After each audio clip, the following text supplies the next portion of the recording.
guys, it's Miss Julia. Today I'm going to be reading you a book about a Bible story that I already told you guys, but it's always fun to read. So, it is called He Remembered to Say Thank You. Does that sound familiar? It's from the ungrateful leper story that I told weeks ago. It's just a really nice book and I love the drawings. It is written by Victor Mann and illustrated by Betty Wind.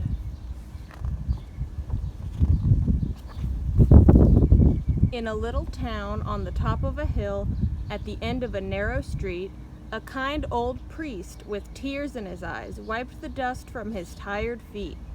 He sat with Hiram and stared at the ground. The words were hard to say. "Hiram," he said, "I have very sad news. You must leave this town right away. You have a disease called leprosy. I wish it were not true, but you must go so your family and friends don't get this sickness from you. No one should ever come close to you. So if you should meet a stranger, cry out very loudly, 'Unclean, stay away,' to warn them about the danger." Hiram left town. He felt hurt and alone when everyone called him unclean. He wanted to say goodbye to his friends, but they were afraid to be seen. They hid behind stairways, peeked around doors, and climbed up the tallest trees. They were so frightened that they stayed far away from their friend with the dreaded disease.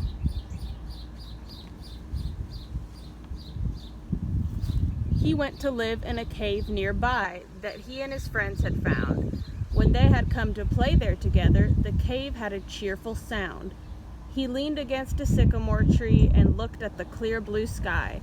He wanted to dance and sing again. Instead, he started to cry.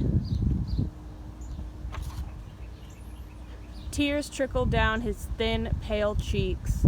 As he prayed, "God, let me be free. I'll thank you and serve you every day if you'll cure my leprosy."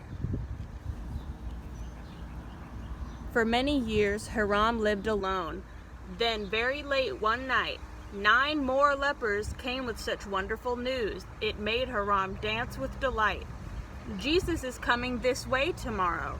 We've come to see him," they said. "He must have the power to heal leprosy. He brought people back from the dead." Hiram kept dancing and shouting for joy. His happiness spilled everywhere. Jesus was coming the very next day. God had answered his prayer. He tossed and turned in his bed all night. He was much too excited to rest. What would he say when Jesus came? Would Jesus hear his request? Long before the sun came up, when the air was very still, he got up quickly and left the cave and climbed to the top of the hill. He waited and watched the road for hours. His body began to ache. He closed his eyes and nodded his head. He couldn't stay awake. The sun was low in the orange sky when Hiram woke with a start. He jumped to his feet and looked around. Fear filled his pounding heart. "I missed him," Hiram cried to himself. "Something always goes wrong. How could I miss my chance to be healed? Why did I sleep for so long?" Then far away he heard the sound of a noisy, laughing crowd. He saw the dust from their tramping feet rise in a swirling cloud. He rubbed his eyes and shook his head to be sure it wasn't a dream. A happy cheer got stuck in his throat, then escaped in a squeaky scream. The lepers all ran downhill. "We're tired of being alone, Jesus. Master, have mercy on us. Please heal us so we can go home." A hush fell over the startled crowd. Fear danced in their terrified eyes. They began to shout, "Keep away from us," but Jesus silenced their cries.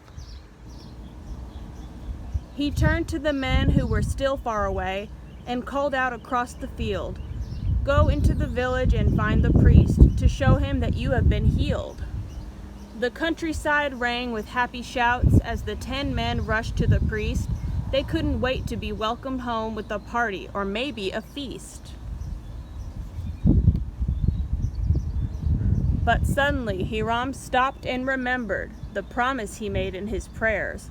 He ran back and said, "I thank you, Lord, for showing me how much God cares." Jesus was silent, then asked the crowd, "Where are the other men? Why has only one man returned when God's gift was given to 10?" All of those men, only this one remembered to thank God for what he received. "Go home to your friends," Jesus said to Hiram. "You are well because you believed." The end. I hope you guys liked that story. See you next time.